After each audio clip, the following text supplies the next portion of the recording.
நான் கொடுத்த மனுவோட அடிப்படை என்ன அப்படின்னா, ஒரு கட்சித்தாவல் தடை சட்டத்தை இன்வோக் பண்ணணும்னு சொல்லி நாங்கள் ஒரு புகார் கொடுத்து அது நிலுவையில் இருக்கும்போது சபாநாயகர் அவர்கள் மீது அந்த 3 பேர் மீது உள்ள கொடுத்த ராஜினாமா கடிதத்தை ஏற்கலாமா கூடாதா, அதுதான் சட்ட பிரச்சனை. ஏற்க முடியாது. ஏன்னா 21 சட்டமன்ற விதிகள் 21 எனக்கு அதிகாரம் இருக்குன்னு சொல்றாரு. ஆனால் அவர் மைண்டை அப்ளை பண்ணணும் தான் சட்டம் சொல்லுது. நோட்டிஃபிகேஷன் எத்தனை மணிக்கு? நேற்று நைட்டு நோட்டிஃபிகேஷன் வந்த பிறகு தான் அவங்க கட்சியை விட்டு அவங்களுடைய ராஜினாமா ஏற்கப்பட்டதுங்கிறது நாட் மியர்லி மைக்கில் பேசுறது ஆகாது. சட்டமன்ற உறுப்பினர் சட்டசபை பேரவைத் தலைவர் அறிவித்தது ஆகாது. நோட்டிஃபிகேஷன் வரணும். நோட்டிஃபிகேஷன் வர்றதுக்கு முன்னால் மாடிப்படி ஏறி போய் ஒரு அந்த தாவேக்காவுடைய அமைச்சரை சந்திக்கிறாங்க. அந்த அமைச்சர் அவங்களுக்கு சால்வை அணிவிக்கிறார். அதுவே வரவேற்பு தான்.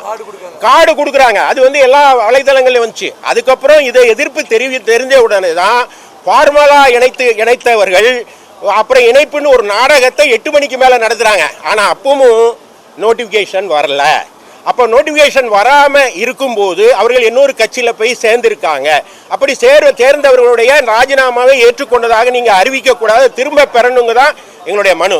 ஏன்னா இது அவர் ஏற்றுக்கிறது ஏற்றுக்காமல் இருக்கிறது இது. ஆனால் நீதிமன்றம் இருக்குது. அப்போது சட்டப்பேரவை உறுப்பினர் சட்டமன்ற பேரவை தலைவர் என்ன சொல்கிறாருன்னா, அவருக்கு எனாமரஸ் பவர் இருக்குன்றார். அதெல்லாம் போயிடுச்சு சார்.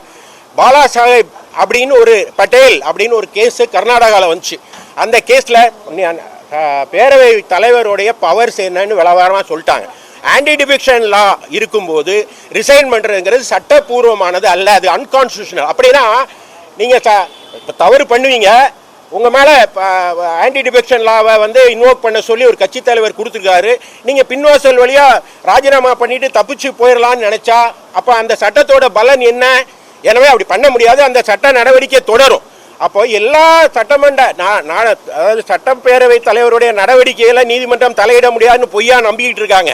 அப்படி இல்லை, எல்லாத்திலையும் தலையிட்டு இருக்கு. PV ரமணா தலைமையிலான சுப்ரீம் கோர்ட் ஜட்ஜு பெஞ்சு இதை தெளிவாக தீர்ப்பு கொடுத்துட்டாங்க. எனவே இது தவறு.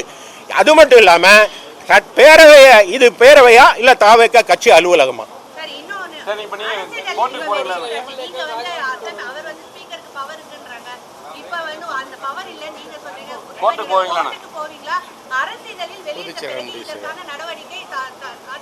எல்லா எந்த ஜிஓ போட்டாலும் அதை திரும்ப பெற அதிகாரம் பேரவை தலைவர் இருக்கு. ரிவோக் பண்ணிக்கலாம். ரிவோக் பண்ணலன்னா இது கொஸ்டினபிள். அவர் என்ன அது முடிவை சொல்லல. சொன்ன பிறகு அது குறித்து எங்க பொதுச் செயலாளர் கலந்து பேசி முடிவெடுப்போம்.